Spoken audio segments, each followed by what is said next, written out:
이재명 대표의 그 발언 하루 만에 지금 대통령실에서 입장이 조금 전에 나왔습니다. 속보로 저희가 전해드리는데요.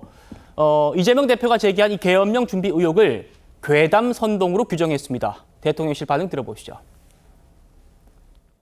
계엄 괴담으로 자유민주주의를 수호하는 대통령을 음해하는 민주당의 노림수는 대체 무엇인지 오히려 되묻고 싶습니다. 혹 탄핵 빌드업 과정입니까? 근거가 없다면 괴담 유포당, 가짜뉴스 보도당이라고 불러도 마땅합니다. 나치, 스탈린 전체주의 선동 정치를 닮아가고 있습니다. 무책임한 선동이 아니라면 당 대표직을 걸고 말하십시오. 박상수 대변인, 대통령실이 아주 거칠게 표현을 동원하기도 했습니다.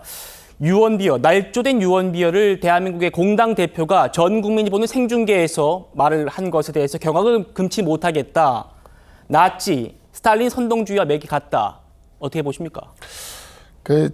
우리 정치에서 쓰이는 언어가 점점 인플레이션이 심해지고 있습니다. 사실 민주당이 탄핵을 대통령에게만 적용하는 게 아니라 수사검사한테까지도 탄핵을 적용하면서 요즘 탄핵은 젊은 사람들 사이에서 하나의 유행어화가 됐어요. 그래서 요즘에 나도 핵탄하려고 뭐라는 이러한 유행어들이 이렇게 인터넷 커뮤니티나 이런 데서 돌아다니는데 예. 더 이상 탄핵이란 말이 먹히질 않는 상황이죠. 민주당이 뭘 탄핵한다 그래도 핵탄하려고 그러나 보다 또 이런 식으로 가는 분위기거든요. 그러다 보니까 그거보다 한 단계 높은 말을 저는 꺼집어냈다고 생각을 합니다. 그게 바로 계엄이죠. 계엄이라고 이야기하면 뭔가 80년 또 그 영화 서울의 봄에도 나오는 그런 5.18, 12.12 느낌을 확 살려줄 수 있으니까 이 계엄이라는 단어를 꺼내 든 것 같은데 예. 제가 페북에도 썼지만 88년에 우리나라에 서울올림픽이 있었거든요. 1953년에 전쟁이 끝나고 35년 만에 서울올림픽을 했어요. 1988년부터 36년이 지나서 지금 2024년입니다. 네. 근데 1980년 이야기를 끄집어내가지고 어떻게 지금 한번 국민들을 다시 한번 끌어올리게 만들려고 하는 것 같은데 이렇게 끊임없이 끌어올려봐야 나중에는 이제 조금 있다가 이제 안 되면 민주당 쪽에서 황제가 되려 한다 이런 말 할 것 같아요. 이제 계엄도 이제 안 먹히게 되면 계엄도 하도 얘기하다 보가 이제 하나도 안 먹히게 되면 그런 정치 이제 그만할 때가 됐다. 저 88년 서울올림픽 된 지도 36년이 흘렀다라는 이야기를 좀 드리고 싶습니다. 예, 김진욱 대변인께 반론 좀 기회 드리겠습니다. 대통령실에서는 이렇게까지 얘기하고 있어요. 무책임한 선동이 아니라면 당 대표직까지 걸라. 어떻게 좀 반론 주시겠습니까? 그 대통령실의 그 목소리가 요즘 너무 센데 저는 대통령실에다가 좀 묻고 싶은 게 어떻게 야당의 대표나 야당에서 어떤 우려의 목소리를 내면 무조건적으로 이것을 선동이다 또는 괴담이다 이렇게만 얘기를 할 수 있는가? 이게 지금 국민들 사이에서 일부의 국민들이라도 이런 우려를 갖고 있다면 이런 우려를 해소시켜 주려고 하는 노력을 해야 되는 것이 대통령실의 역할 아닌가라는 생각이 들어요. 네. 좀 전에 이재명 대표가 어제 모두 발언에서 했던 얘기를 지금 방송에서 보여주셨는데 거기에 중요한 문구가 하나 있습니다. 뭔가요? 종전에 만들어졌던 계엄안에 보면 이라는 표현을 전제를 하고 그랬을 때 계엄 해제를 국회가 요구하는 것을 막기 위해서 국회의원들을 체포 구금할 수 있다. 이렇게 얘기를 하거든요. 이 상황들 보면 지금 좀 전에 최병무 의원님도 말씀 주셨습니다만 네. 계엄법에 이게 가동되면 불체포 특권이 있습니다. 국회의원에 대한. 그러나 거기엔 이런 조항이 있어요. 국회의원들도 현행법을 위반할 경우에는 체포가 가능합니다. 네. 그 현행법이라는 것이 불법 시위에 참석한다든지 반정부 활동을 한다든지 하는 부분들이에요. 그런 경우들을 얘기하고 있는데 지난 2016년도에 전 대잡이라고 봅니다. 2016년도 11월 달에 당시 추미애 대표가 계엄에 대한 문제 의혹 제기를 합니다. 그럴 네. 때 당시에 새누리당 대표였던 이정현 대표는 전혀 근거 없는 유언비어다 이렇게 얘기하셨고 그 당시에 원내대표이셨던 정진석 원내대표는 헌법 77조 지금 똑같은 얘기를 하고 있어요. 77조 5항에 보면 계엄 해제권이 있다. 야당의 국회의원 절반이 그 계엄을 해제 요구하면 대통령은 반드시 계엄을 해제해야 되는데 무슨 얘기냐라고 해요. 그런데 2016년 만들어진 조현천 기무사령관에 의해서 만들어진 계엄 문건을 보면 이렇게 되어 있습니다.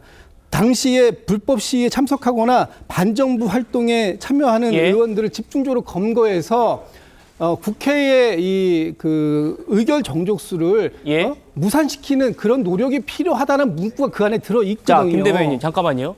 제가 지금 질문 드린 이유는 그 말씀 이해합니다. 그런데 그 계엄 문건 얘기를 왜 지금 또 하냐는 겁니다. 왜 지금 그 얘기를 다시 회자시키는 거죠?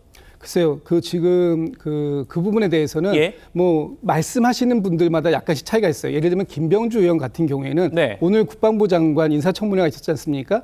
국방부 장관의 갑작스러운 교체, 그리고 국방부 장관뿐만 아니라 현재 방첩사라든지 수방사라든지 이 수도권 경비를 책임지고 있는 주요한 이 보직의 인사들이 다 지금 김용현 국방부 장관 후보자와 윤석열 대통령이 같은 충암고 동문 인사로 채워지고 있다. 이런 것들에 대해서도 의문을 제기하고 있어요. 물론 그것이 반드시 이 계엄을 빌드업해가는 과정이다라고 얘기하고 있지는 않지만 그런 부분들에 대한 이해 이런 부분들도 있다. 그 의혹이 있다. 이런 얘기를 주장하고 있는 거죠. 자, 그래서 지금 빌드업이라는 말씀하셔서 민주당에서는 계엄 빌드업이라는 말을 하지만 국민의힘에서는 탄핵 빌드업 아니냐 이런 얘기를 하고 있습니다.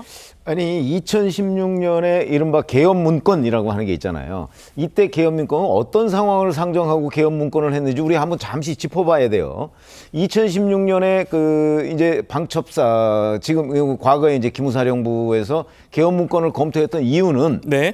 2016년 10월, 11월에 한참 많이 있었던 그 촛불 시위와 관련한 겁니다. 만약에 촛불 시위가 정말 격해져서 폭력성을 띠고 그때 뭐 이제 경찰로서 못 막았을 때 벌어질 일 이런 것들을 정부로서는 당연히 대비해야 돼요. 그렇죠? 그렇게 되면 이 경찰력으로서 도저히 못 막으면 정부가 그냥 하야해야 되는 것이냐 아니면 그걸 막기 위한 여러 가지 보완 조치를 취해야 되느냐 하는 문제를 기무사에서 검토했던 거예요. 네. 그러니까 그때는 당연히 이제 이 촛불 시위가 과격해지고 폭력화돼서 정부를 전복하려는 데까지 이르렀을 때를 대비한 계엄 문건 검토였어요. 네. 그렇죠? 지금 이재명 대표가 얘기하는 이제 그런 상황이 되면 거기에 이제 의원들이 그때 많이 참석하고 있었으니까 참여하는 의원들을 현행범으로 체포할 수 있겠죠. 왜냐하면 집회 및 시위가 과격해진 데에 같이 동참을 했으니까. 근데 지금 이재명 대표가 얘기하는 계엄령이라고 하는 거는요. 어떤 상황을 가정하고 있죠? 그 어떤 경우도 2016년 상황하고 다르고 그다음에 지금 김민석 최고위원이나 아니면 김병주 최고위원이 얘기하는 거 그거는 뭐 어디 국지전 얘기를 하고 있어요. 김민석 최고위원은 특히. 그러면 이게 현역 국회의원들을 체포할 근거가 되나요? 어떤 현행범으로 국지전에 뭐 민주당 현역 국회의원들이 참여하나요? 전혀 다른 얘기를 마치 계엄이라는 단어 하나로 동일선상에서 지금 얘기하고 있는 거예요. 예. 2016년에 기무사의 계엄령 검토 문건과 지금 이재명 대표가 얘기하는 계엄이라는 건 완전히 다른 얘기입니다. 알겠습니다.